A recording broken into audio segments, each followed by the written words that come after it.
So my name is Kim Maurer. I work in Portland, Oregon. I'm an anesthesiologist and a pain physician, and I have the pleasure and honor of working with our Hemophilia Treatment Center. And so I do all their comp visits with them and pain management. And it's been a really great experience. And through them, I've got introduced to all of you and all the wonderful organizations you have. And so I've had the luxury of being able to speak. And I want to give a shout out to Roger. It took him a lot of ways back there to get my videos to work. So thank you, Roger. Okay, we're just going to start, and if you have any questions, just go ahead and you can ask me in the middle of this if you want. Let me just see if I can figure out the pointer. I'm not very good at advancing or doing slide things. Hold on. There we go.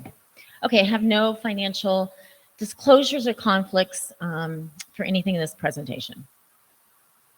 Okay, so the very first thing we're going to start with is a video.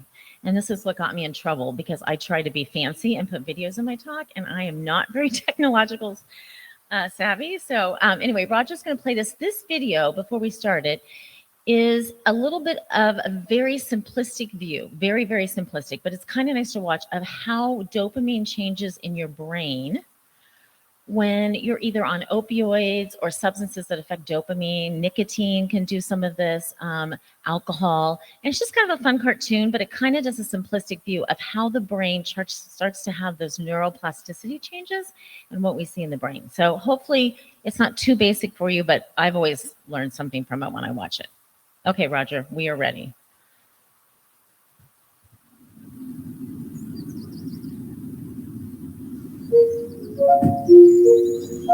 This is Susan. Susan loves to bike.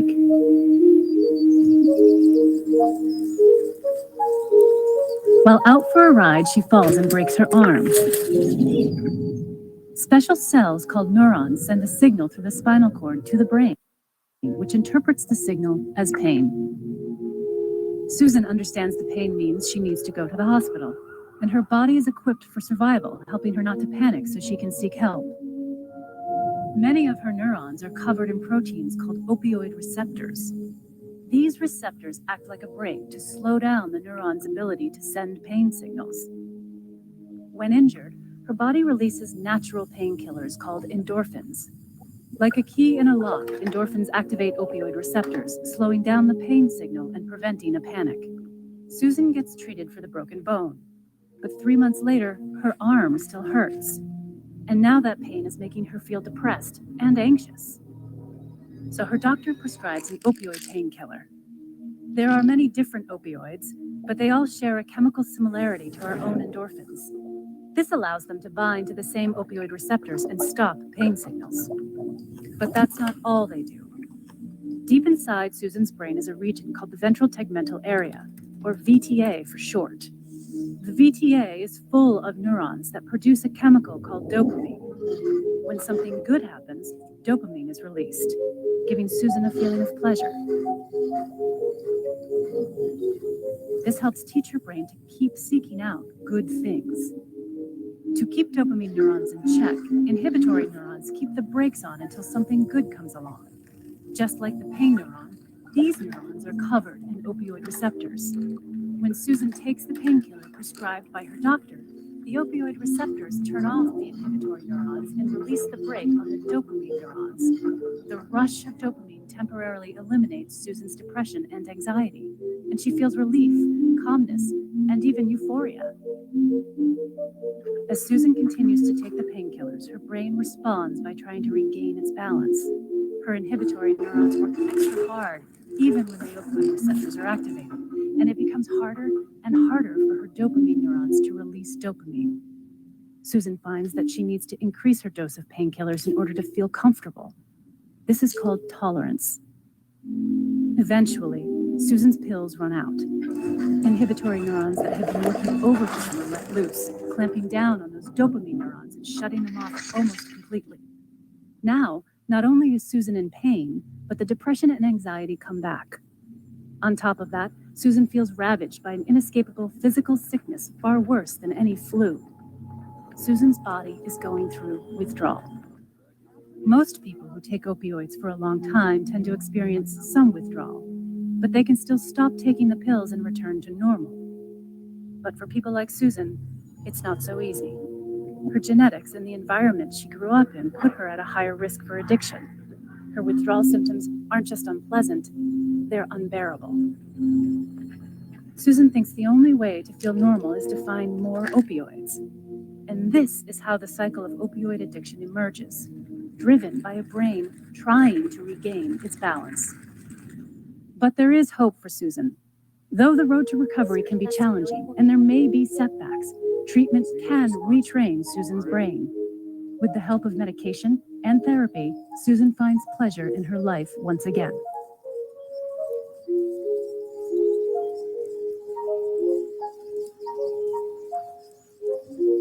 So I have to give Harvard credit. That's a Harvard video that's on YouTube. You can just pull it off of YouTube, but I want to give them full credit. So very simplistic view about what happens to our enkephalins and our dynorphins and our endorphins when we get on substances that promote dopamine release. And it's a lot more than opioids to do it. So we're going to talk a little bit about opioid use disorder. Now, the terms have changed. And we used to say when people were on opioids and we felt like the opiates were becoming a part of their life that was causing dysfunction, right? That's the real definition of when you have addiction or use disorder, is when your normal function is interrupted. We now call it use disorder. And there's a whole category of use disorder: nicotine use disorder, alcohol use disorder, substance use disorder, or opioid use disorder. And within the substance use disorder, you categorize each substance. So we're going to kind of focus on opioid use disorder, but also a little bit about dopamine today, and also a little bit about what other things you can do and ways to help. So the definition, and this is really important to know whenever you're talking about opioid use disorder, because I think too many times in clinical medicine, people get stigmatized and we just say, oh, I think they have a problem with their opiates. But really, there is a true medical definition. And believe it or not, less people meet the definition of opioid use disorder than you would expect. So we think a lot of people do, but when you really look at the definition, there's quite a few steps to meet it. Now, it doesn't mean that if you don't meet the definition of opioid use disorder, you can't try to come down on your medications or do something different. But the actual definition is kind of hard to meet. So you have to have use for 12 months. So officially, we don't call use disorder until it's been 12 months. Now, that never means that if I'm in clinic and I'm giving Johnny Smith Vicodin and Johnny is like, Kim, I need to get off. I'm like feeling like my life is just about this and they're not really helping anymore and I'm kind of nauseated from them, that I would say, well, we need to wait till 12 months, right? And say till it's defined as a use disorder, because you can also just have dependence and tolerance and adverse effects that you don't like. So, but use disorder is this repeated occurrence or use within 12 months. And after 12 months, if they exhibit 2 of 11 situations, you only have to have 2 of them, which is kind of funny that it's so low, but they're pretty heavy situations. So you have to have 2 at 11, and let's review these. Here they are. Now, this is a really, really busy slide, and I apologize for that. But you have to have 2 of these 11 symptoms. And I'll give you guys all these slides afterwards, so we'll have access to them. But if you meet 2 of these, then you have truly a definition of a use disorder. Now, people ask me all the time, if I meet the criteria for use disorder, do I have to come off my opioids? Well, no, not necessarily. You know, some places will say if you have that working diagnosis, then yes. But most of the time, what I like to say, and take this with a grain of salt, this is just Kim talking, is if it becomes a problem in your life, let's wean down. I don't really go through this with all my patients. I mean, maybe in the back of my head, I monitor a little, but really it's when it becomes an impairment to their normal daily living. But those are your 11 categories. You have to meet 2 of those over a period of 12 months. Now, what's addiction? Anyone want to jolly a guess at addiction? So addiction is actually a subset of opioid use disorder, and you can have addiction subsets under many use disorders, and it's the most severe form.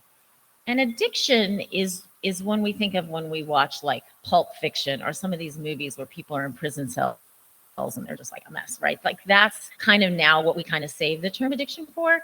In medical practice, we kind of use the term use disorder. And addiction really takes a long time to get better. It's kind of a slower process than use disorder, which you can kind of wean them off their meds, and most of the time they do okay. Use disorder takes at least 21 days to even start to break the cycle of this addiction. And then most providers think it's 90 days before you're even really on the road to feeling a little better. And we don't really see addiction. If you look at the national tables and the national studies, we see a lot of use disorders. When we're in the medical field, we see nicotine, alcohol, but we don't see a lot of true addiction. And I'm not an addictionologist, so I can give talks on use disorder, but not on addictionology, and because I would probably tell you a lot of stuff incorrectly. So let's look at some definitions. So I also want you to learn the definitions. And the reason why I think this is important is because we put these in our notes and we put these in our EPIC charts, and we want to make sure we're using the terms correctly. So misuse is when we take something and we don't really use it correctly. So misuse would be Kim has 4 Lortab a day, but I take 6 a day. And then some days I only take 2 a day because I'm short, because I was taking 6 a day when I'm supposed to be taking 4 a day. That's misuse. That's not bad. A lot of us do that all the time, right? Like, eat the whole pack of cookies at once, or, we do misuse a lot in our life in a lot of areas.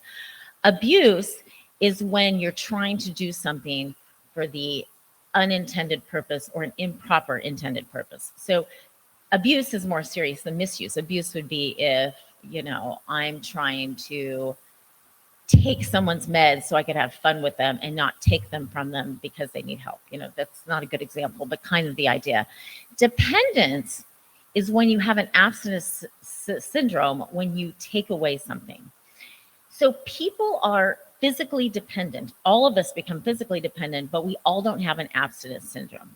For example, I'm going to give an example of my coffee, right? I have coffee to talk, so it probably looks like I'm horribly addicted to it, which I may be. I mainly have it up here because I'm cold and it's keeping me warm.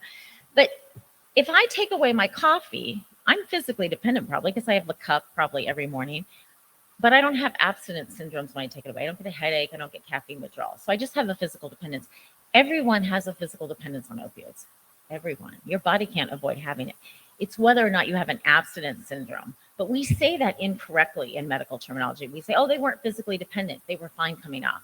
Well, yeah, they were. We all create a dependence within ourselves. You just didn't have an abstinence syndrome. You didn't have a withdrawal syndrome when you went off of it. And then addiction, we just talked about. Addiction really is a severe term for use disorder that has all these psychosocial effects, obsession and compulsion, and it really is a very compulsive, obsessive behavior. Okay, this seems the wrong order, but okay, we're gonna go with, there we go. I clicked too fast. There we go. Hold on. Oh, okay, I guess we're going out of order, but that's okay. So this slide I put in, not thinking it was up this high, but we're gonna do it now. So this slide shows you that you saw Susan, and you saw Susan fall off her bike and break her arm and have a lot of problems with her medication she was given to help heal the pain from the broken arm. But I want you to know, when you think of use disorder and addiction, for lack of a better word, it's not all about dopamine.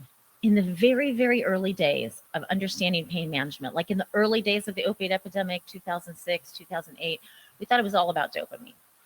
But it's not. See all these other little medicine bottles or vials up there? All of these things play into our neurotransmitter chemistry around use disorder. Dopamine, serotonin, adrenaline, endorphins, oxytocin. And believe it or not, oxytocin plays into it whether you're having a baby or not, right? Pitocin is our synthetic version of oxytocin we give to women during deliveries. And we think of women of having oxytocin when they're nursing, but oxytocin is there all the time. It's just more present when you're nursing and when you're female. But all of these things play into use disorder. It's not as simple as dopamine. And that's my whole purpose of this slide. We're not going to go into each substance, but they all interact and they all affect each other to kind of cause some of the cravings and the desires we see with people who have troubles getting off of their opioid medications or coming down. Now, what do the pills do? Why do opioids even do this to our brain? Anyone want to guess? It's kind of actually kind of sad. I can't read super well from here, so I may have to come up here and read. But the first thing to think about is, let's think of the prototypical drug of abuse. What do you think of when you think of Pulp Fiction, all those drug movies, cartels? You think of heroin, right? Like heroin is the big bad guy. It is the perfect drug of abuse. Do you want to know why? So what does heroin do? When you want something to make humans want it more, or to be abused. Let's say we're trying to make something that we can all abuse and we want to start abusing it. We would make something like heroin, and I'll tell you why. So heroin has a really rapid onset. So people who are using illicit substances and want that feeling, that rush, that high, you need something that works really fast. Heroin works faster than anything else, really rapid onset. And that has to do to its pKa, pH, its lipophilicity. It has a very brief duration. So people that take drugs illicitly, and we're not talking about patients now, consumers, ourselves, we're talking about like, out on the streets, really hardcore drug use, they want a brief duration. And they want a brief duration because the faster it comes on, the more exciting it is. And the shorter it is, the more intense it tends to be on the brain. And if they get a bad drug, I don't even know the terms on the street, but like a bad sell or whatever, a bad buy, they don't want it to last forever. If it's a bad high, they don't want it forever. They want it to be short. So you want a brief duration. You want high lipophilicity because the more fat loving something is, the quicker it crosses our blood-brain barrier to get to our brain and make us feel different. And you want it to be very soluble or vaporable. I don't think that's a word. Vaporable. Vaporization properties that are high so that you can dissolve it, vape it, inject it. You want that ability for it to be soluble and come out of solution. That helps it work more quickly. And then you want to feel it work. And that feeling it works is that lipophilicity. So the prototypical drug is heroin. Now, what did we do in the opioid epidemic, which by the way, we're kind of coming out of now a little bit, although we've had a lot of problems through COVID with opioids, is we made things that kind of, in a way, reinforce the brain like heroin. We didn't make heroin, but we made things like this. So what we did is we said to patients, take your drugs whenever you want them to, right? But it's really not because they have addiction or use disorder, but because you're actually under treating them. But they fall into that category where people think, oh my gosh, they've called 10 times a day and they've called the nurse back 20 times and they email me 30 times. They must be drug seeking. Well, that's really bad to always do because it may just be what we call a pseudo addiction where we're under treating them. And then we don't do a very good job always in selecting and monitoring our patients, right? We don't spend a lot of time talking about if your opioids become a problem for you, how do you get off of them? And Dr. Wasik, who's a very famous pain doctor, has a really great saying in opiates that he says, don't take off the airplane if you can't land it. And that's exactly, it's very easy to take off that airplane. It's very easy to give Mrs. Smith a couple of Vicodin and say, hey, here's something really, really potent. It's going to help you on really bad days. But it's harder to land that airplane and go to Mrs. Smith down the road if I think she needs to come off because of her liver function or something else going on and she doesn't want to come off. It's harder to land the plane and have that discussion to feel like you're taking away someone's medications that they want to keep. So we don't do a good job of spending time talking about that landing the plane conversation in the office. And we don't get good documentation, and we don't really sit down and question our patients, right? We don't really sit down and we say, what is your Vicodin really doing for you? Is it really making your life that much better, that it's worth going to a pharmacy every month, feeling the stigma of standing in line, not being able to have early refills, having to feel on a certain date at a certain time, right? So those are some of the things we do that we let the pills kind of get ahead of us a little. Now, what else contributes? There are some other things that contribute. So genetics. This is a really rough number, and it's a rough number because I'm not a geneticist. But somewhere between 40 to 60%, if you look at all the studies out there, are about what genetic is contributing. So you cannot say it's all genetics, but we cannot say it's all environmental. It is really a mixture. And when you look at the environmental component, it is more than just your home, your work, your stress. It's all kinds of things that affect our environment. And right now, there's a lot of studies going on at the NIH level to look at these genetic variations and to say, where are these genetic variations coming from? And what are they exactly? And can we modulate them? And who are they in? And this actually is interesting because the genetic variation work has kind of got spurred along by the making marijuana legal work. So the federal government is really trying to come up with a legalized form of a cannabinoid, an endocannabinoid, or a CB2 receptor of CBD, which can work for inflammation. And in that work, they've started also looking at genetic variations of addiction and use because the endocannabinoids and the opioid receptors really work the same way on dopamine. And we're not going to do a talk about marijuana, but that kind of all fits together. And there is a small RNA virus people are looking at. I don't know much about these studies, so big disclaimer, I just put it up there for you. I would be learning about it as much as you are probably if you don't know about it, and some of you may know about it. But there's a small retrovirus that they think also can maybe play a role in someone genetically predisposed and get involved in matriculating into our human RNA and then causing more symptoms or more craving for use disorder. And then that virus, when it starts to regulate dopamine, and that's what you saw with little Susie on her bike, then it really gets those cravings and that dopamine surge kind of going even more. So what can we do? Well, this part's kind of easy. You want to go slow. And that's probably my biggest thing. If you're taking a patient off of opioids, there's 3 of my favorite things. I gave you my top 3 today. Wean slowly. So about 10 years ago, they were doing rapid detoxes. And you guys probably heard about these. This is where, and doing anesthesia, I was kind of familiar with a little bit of these, although my hospital didn't do them, where we put people under general anesthesia for like 36 hours. I mean, it's a lot of anesthesia. And so we put them under anesthesia. And while they were oh, another familiar face. Hello, Angela. We'd put them under anesthesia and just let them kind of detox off of their medications. And we thought, oh, great, we're going to awaken them. They're going to be a little groggy and nauseated, as you often are from general anesthetic, but then they'll be fine. And we found out that, like, not so good. It didn't go so well because 36 hours, I showed you in those slides, it's at least 21 days to get started and at least 90 days before your brain is even starting to kind of contemplate changes and change its neuroplasticity, was not long enough for people to be better. So they get out of the hospital for a couple of days and their dopamine receptors would be like, where's my Vicodin? Hey, what's going on here? So it didn't really work. So now we've learned that slow is the winner. This is totally the turtle in the hair. Go slow, go slow, go slow. Most studies say 15% a month, 15 to 20% a month. I go slower than that. I mean, I've done a fair amount, I would say, of opioid weaning over the 20 years I've been in practice, and slow always seems to win. Always seems to win for me. So go really slow. I go like 5% a month. Because think about it. If you're going in the correct direction and someone feels like they're getting better every day and they're happy to be coming down a little bit, why do you care if it takes a long time? Like what's the finish line? Why is there a hurry to get across that finish line? There's not.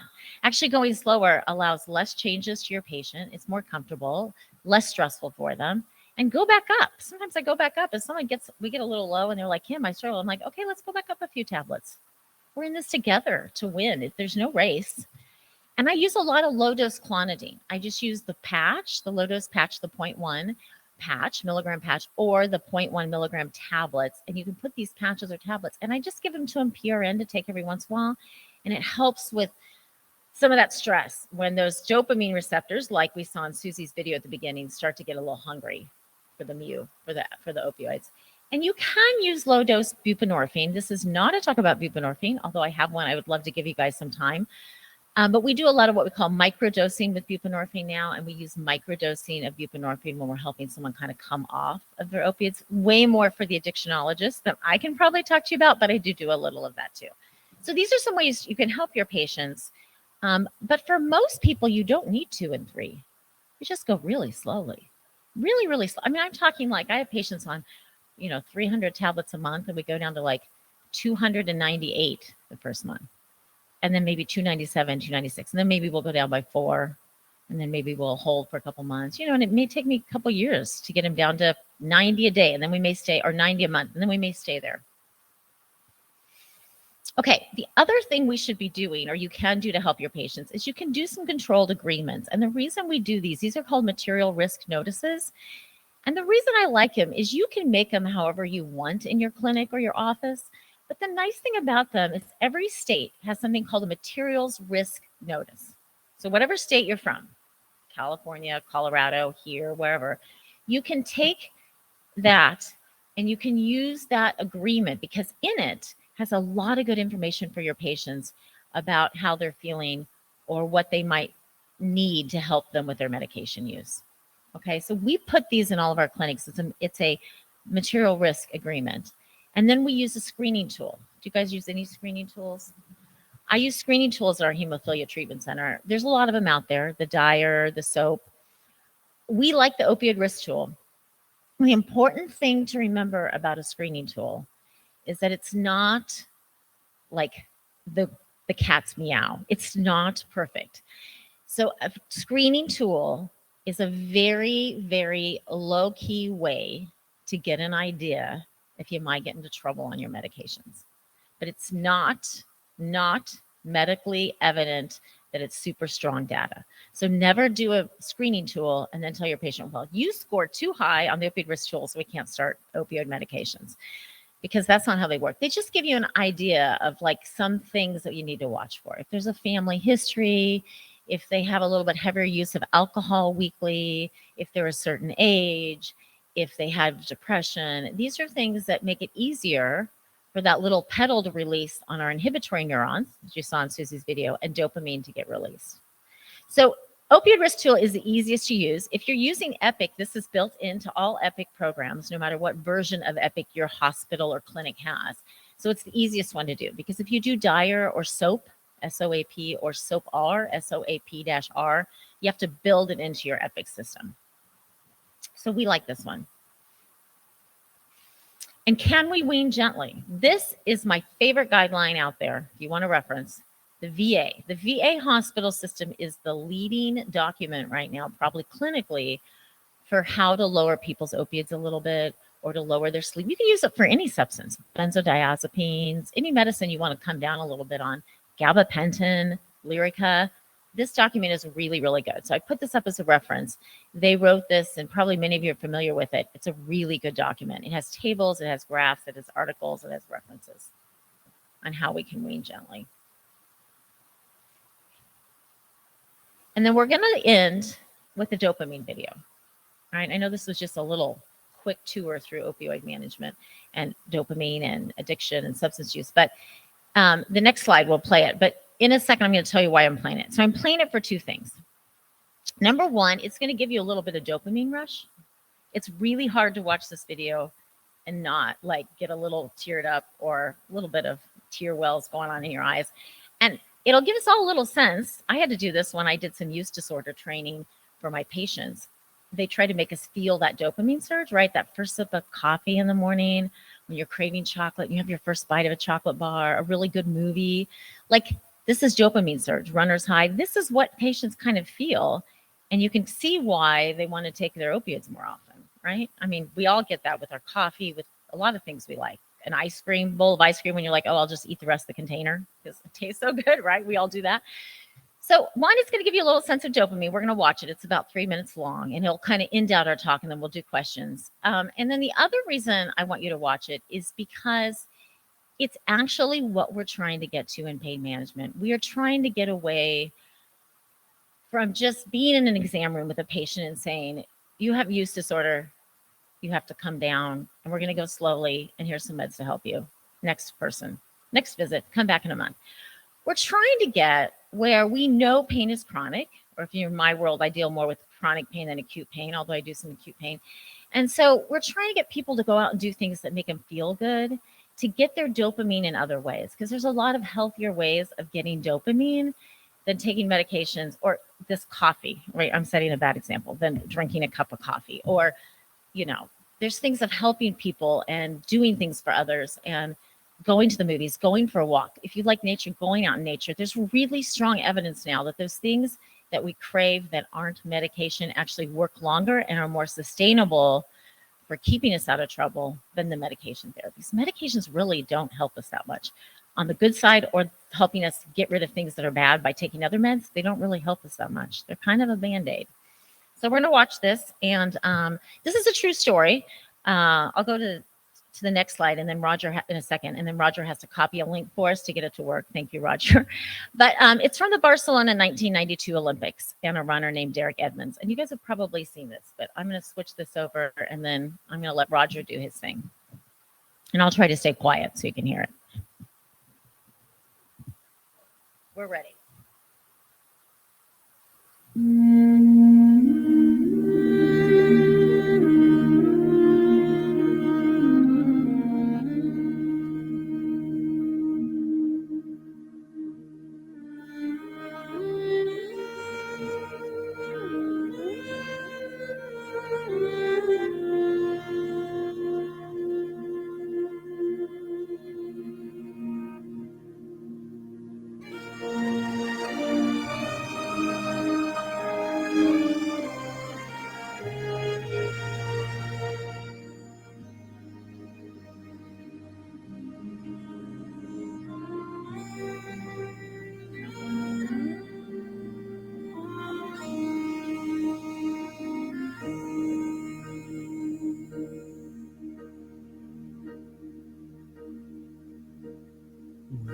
am down and oh my soul so weary.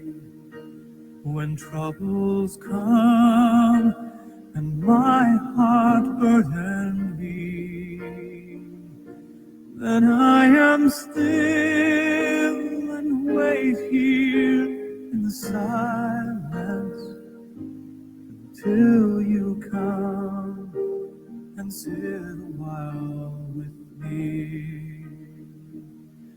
You raise me up so I can stand on mountains. You raise me up to walk on stormy seas. I am strong when I am on your shoulders. You raise me up to more than I can be.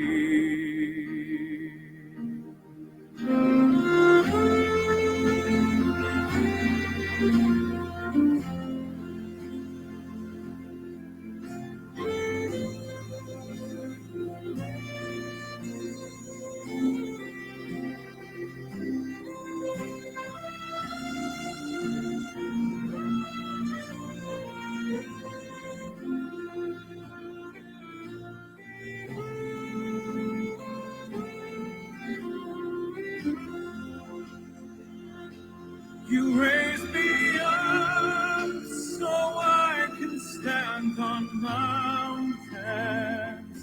You raise me up to walk on stormy seas.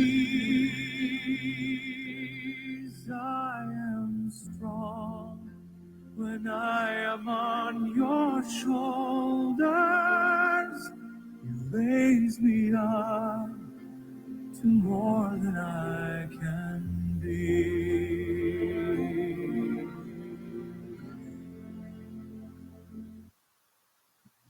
Thank you, Roger. Okay, so the other thing about that video, so we have a whole bunch of jump drives of these kind of videos in our clinic. And when our patients are struggling and we're trying to help them find healthier ways to deal with their pain, we give them these. We have little jump drives and we hand them to our patients. And we have there's a whole bunch of them out there you can get. This is just one. And I'm sorry, I think I said his wrong last name, Redmond, not Edmonds. But anyway, that's my email and that's my phone number if you have any questions. And I think that's done with the formal part, but I'm happy to take any questions. I know we kind of breezed through that. And Amy's got a microphone if you have a question. And you're also welcome to email me or call my cell, and I can get these slides to you.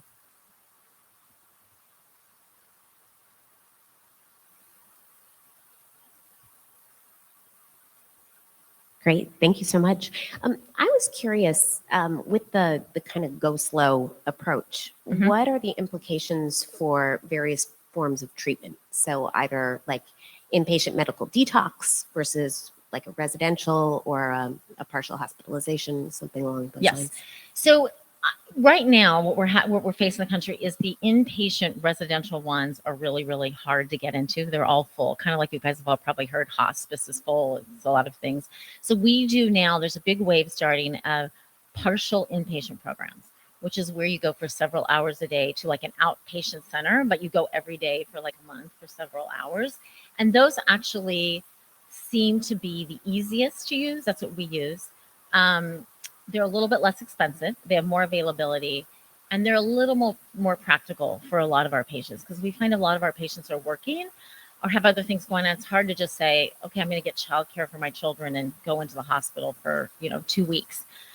So that's what we're doing. You can also just do it outpatient with the support of having them see like psychologists, psychiatrists, counselors regularly while you're weaning the tablets. That's another way to do it.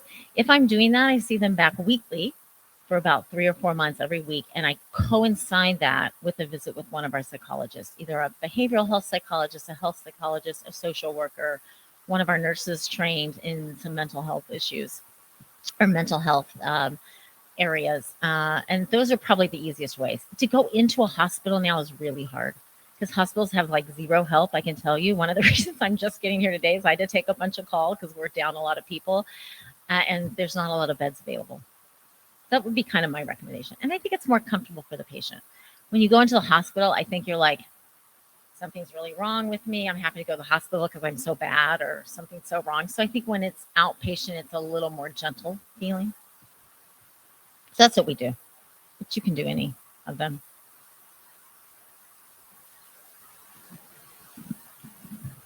Hi, I wear a lot of hats in this community. I'm a mother of a child with, well, an adult with Yes. severe hemophilia A. I'm a licensed professional counselor, and I go around the circuit talking about mental health. And I'll never forget this one moment. I was just passing by a men's session at one of these conferences, and I won't say the words because it's probably being online or what have you, but a man said, if I go through another session that tells me to breathe through my chronic aching joints, I'm going to, and I can't even say the words. And it stuck with me. Yeah. And so you said the words, helping someone find other ways of gaining dopamine and serotonin.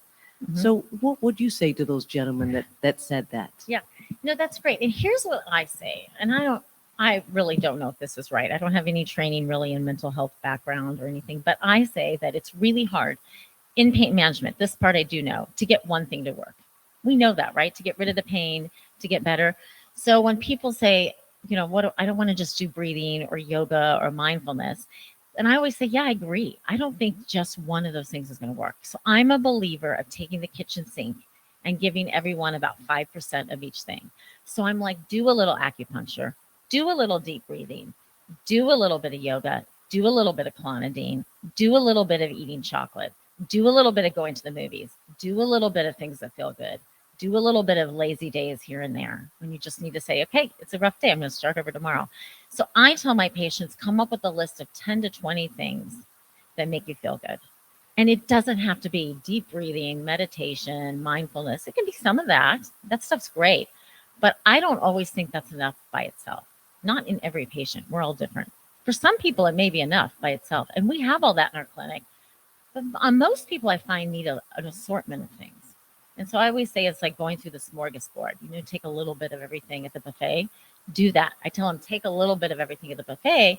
And then on rough days, you have a lot of choices of what you can do.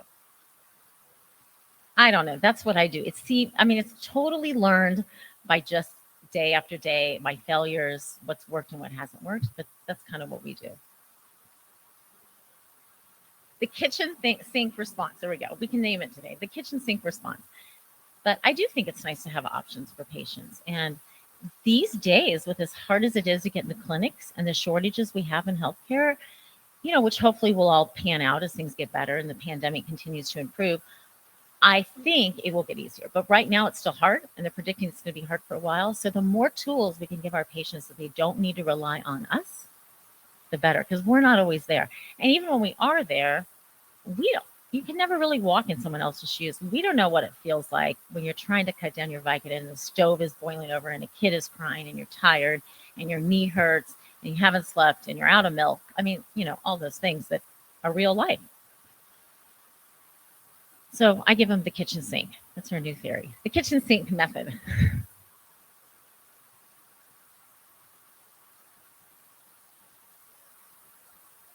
Did you guys feel good from that video? Kind of makes you feel good, right?